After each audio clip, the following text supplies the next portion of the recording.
دنیا کی سب سے بڑی تہذیب میں سے ایک، جس نے ہزاروں سال تک اپنی شان سے دنیا کو ہلا کر رکھ دیا۔ ایک امپائر جو خود کو دیوتاؤں کے وارث کہتے تھے، جہاں فیرو خدا کے برابر سمجھا جاتا تھا، اور جس کا نام سنتے آج بھی انسان کے ذہن میں صرف ایک ہی سوال اٹھتا ہے: ایجپٹ آخر گرا کیسے؟ ایک ایسی سبھیتا جو کہ اپنے پیرامڈز کے سہارے امیر بن گئی، لیکن ان کی طاقت، ان کا نالج اور ان کی شان آخر دھیرے دھیرے مٹی میں کیوں مل گئی؟ اسی کہانی کا سب سے حیرت انگیز حصہ یہ ہے: ایجپٹ کو کسی ایک دشمن نے نہیں ہرایا، یہ امپائر خود اپنے اندر کے زخموں سے، اپنی کمزوری سے اور اپنے پولیٹکس کی وجہ سے گرا۔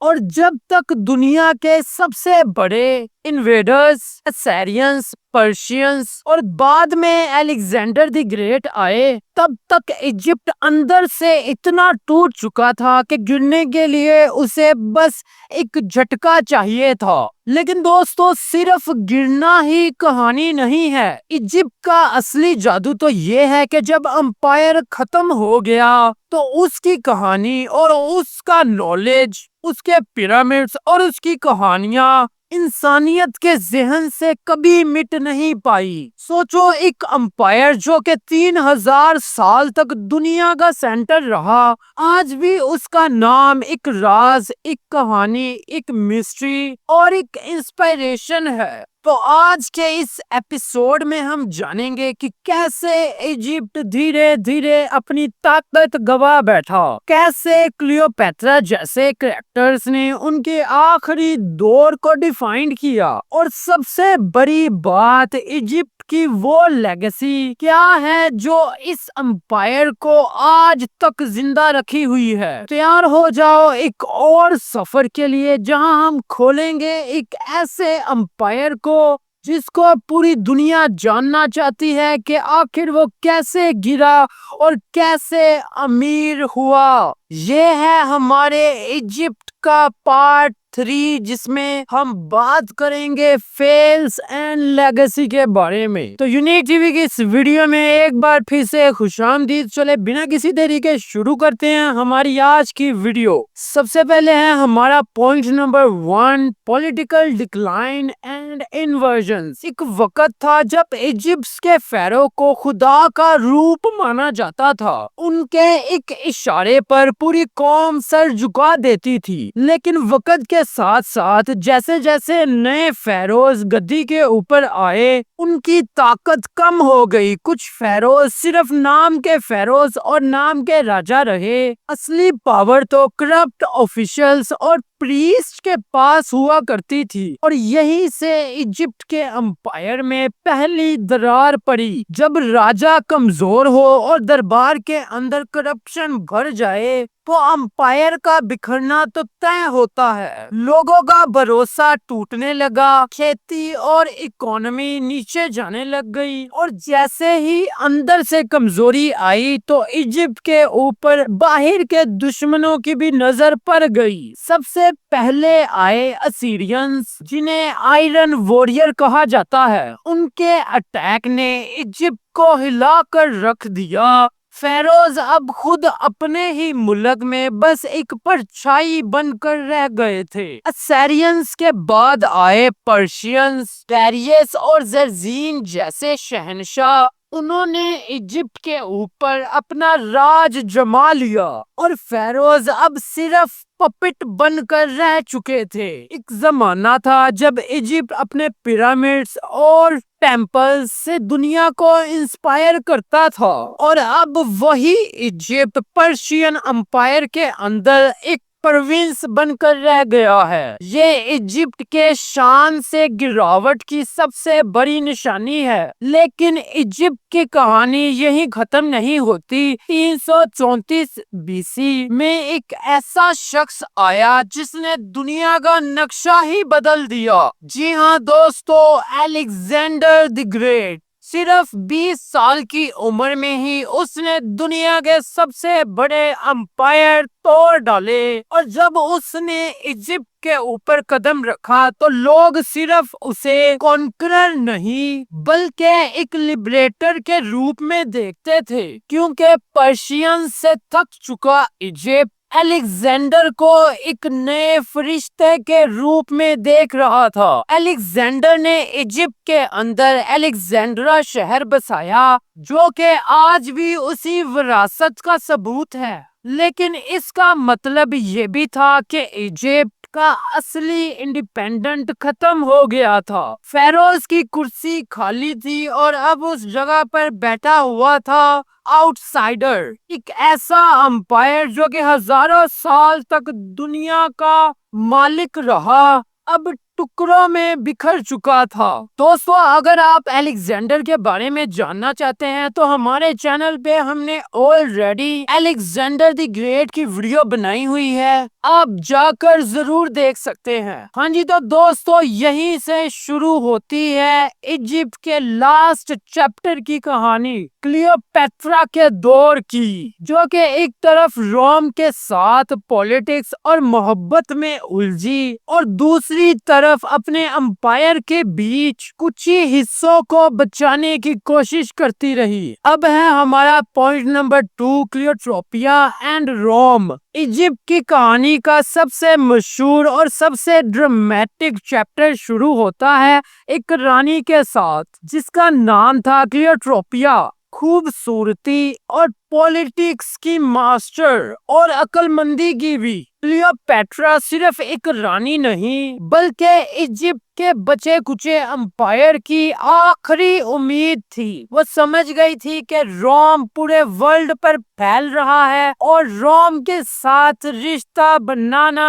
بہت زیادہ فائدہ مند رہے گا۔ سب سے پہلے اس نے رشتہ بنایا جولیس قیصر کے ساتھ۔ ہسٹری کے پیجز کہتے ہیں کہ قیصر نے کلیوپیٹرا کی سیاست اور چارم دونوں میں اپنا جواب پایا۔ دونوں کا رشتہ صرف پولیٹکس تک نہیں رہا، ان کا ایک بیٹا بھی ہوا جس کا نام رکھا گیا کیسورین۔ کلیوپیٹرا نے سوچا کہ جولیس کے ساتھ مل کر ایجپٹ دوبارہ اپنی طاقت واپس پا لے گا، لیکن جولیس کے روم میں دشمن بہت تھے اور اسی وجہ سے کلیوپیٹرا کے سپنے ٹوٹ گئے۔ لیکن کلیوپیٹرا نے ہمت نہیں ہاری، اب اس نے الائنس بنائے جولیس کے سب سے ٹرسٹڈ جرنلز مارک انٹونی کے ساتھ۔ دونوں کا رشتہ پولیٹکس اور محبت کا انوکھا میل تھا، لیکن یہ رشتہ روم میں ایک نیا طوفان لے آیا، کیونکہ روم کے دوسرے طاقتور لیڈر اوکٹاوین، جو کہ بعد میں اگسٹس بنا، اینٹونی اور کلیوپیٹرا کو اپنے لیے خطرہ سمجھنے لگ گیا۔ رومن اور ایجپٹ کے درمیان کلیش تو طے تھا، اور وہ ہوا بیٹل آف ایکٹیوم میں، جہاں اگسٹس کی فورسز نے کلیوپیٹرا اور اینٹونی کو ہرا دیا۔ ہار کے بعد کلیوپیٹرا اور اینٹونی کے پاس صرف ایک ہی راستہ تھا اور وہ تھا موت۔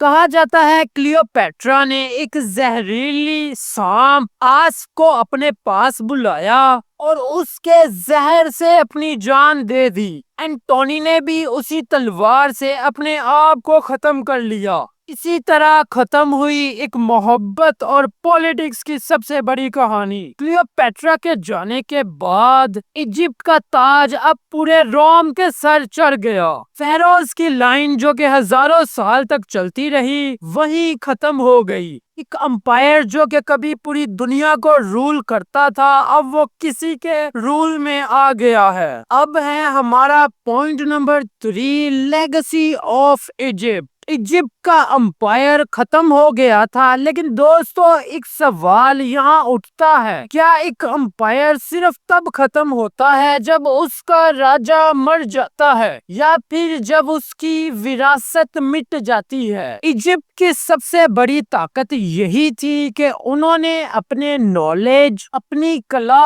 اور اپنے سائنس دنیا کے لیے چھوڑ دی۔ سب سے پہلے بات کرتے ہیں لینگویج اور لکھنے کی کلا کی۔ ایجپٹ نے دنیا کو دیا ہائیروگلیفس لکھنے کا طریقہ جو کہ تصویروں سے سمبلز کے ساتھ ملتا جلتا بیس تھا۔ ہر سمبل ایک کہانی سناتا تھا، ایک اپنے اندر ایک راز سمیٹے بیٹھا ہوتا تھا۔ ہزاروں سال بعد جب آرکیولوجسٹ نے روسٹا سٹون کو ڈیکوڈ کیا تب دنیا نے پہلی بار ایجپٹ کے اصلی راز سمجھے، آرٹ اور آرکیٹیکچر۔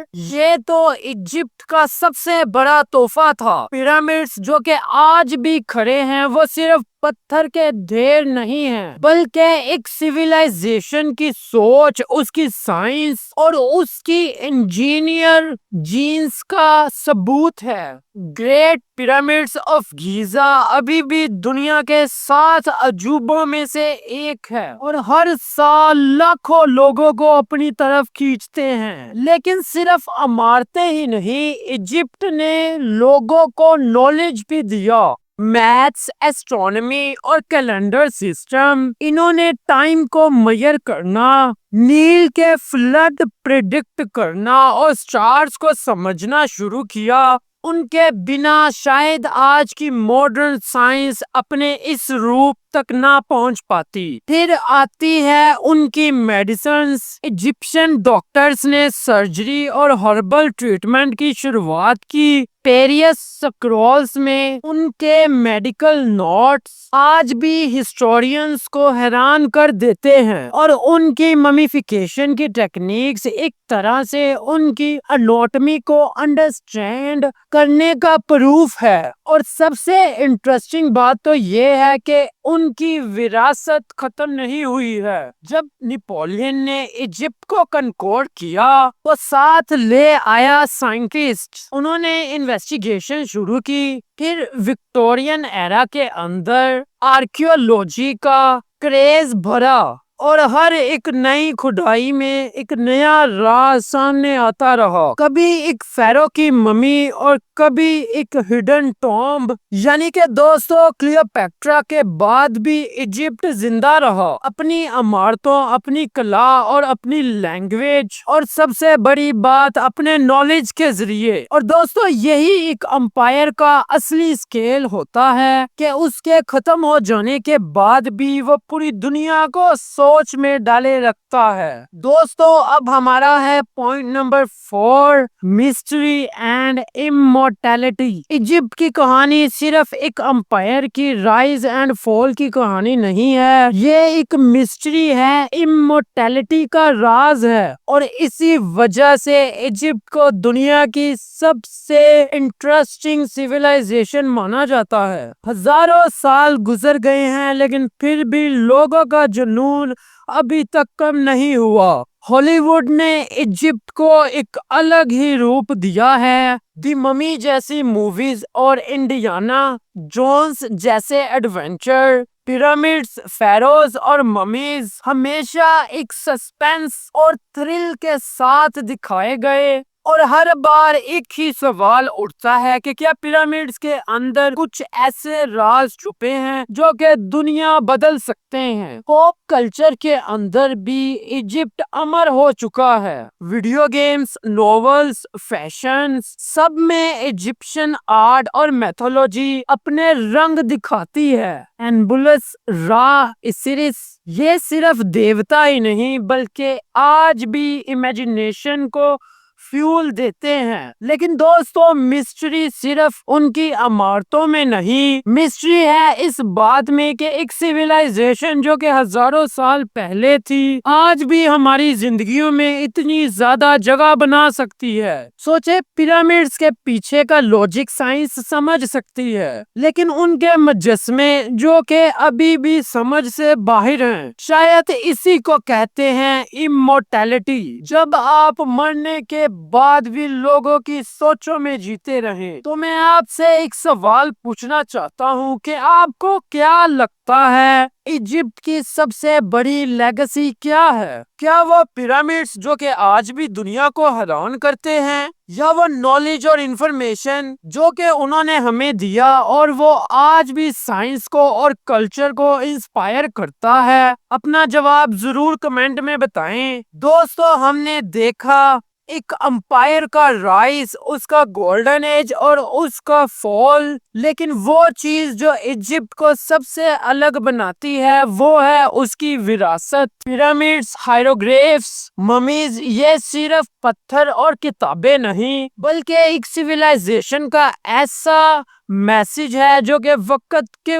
بعد بھی زندہ ہے۔ تو دوستو، یہ تھا ایشینٹ ایجپٹ کا سفر، ایک سفر جو کہ ہزاروں سال پرانا ہے لیکن آج بھی ہمارے لیے نیا ہے۔ دوستو، آپ کو کیا لگتا ہے کہ ایجپٹ کی کہانی ہم سے کیا کہنا چاہتی ہے؟ لیو یور کمنٹ بلو۔ تو دوستو، یہ تھی ہماری آج کی ویڈیو۔ تو کیسی لگی آپ کو ہماری یہ ویڈیو؟ کمنٹ کر کے ضرور بتائیں، اور اگر ابھی تک آپ نے ہمارا channel unique T V fact subscribe نہیں کیا تو ابھی کر لیں۔ ملتے ہیں آپ کو ایسی ہی ایک اور انفارمیٹیو ویڈیو کے ساتھ، تب تک کے لیے خدا حافظ۔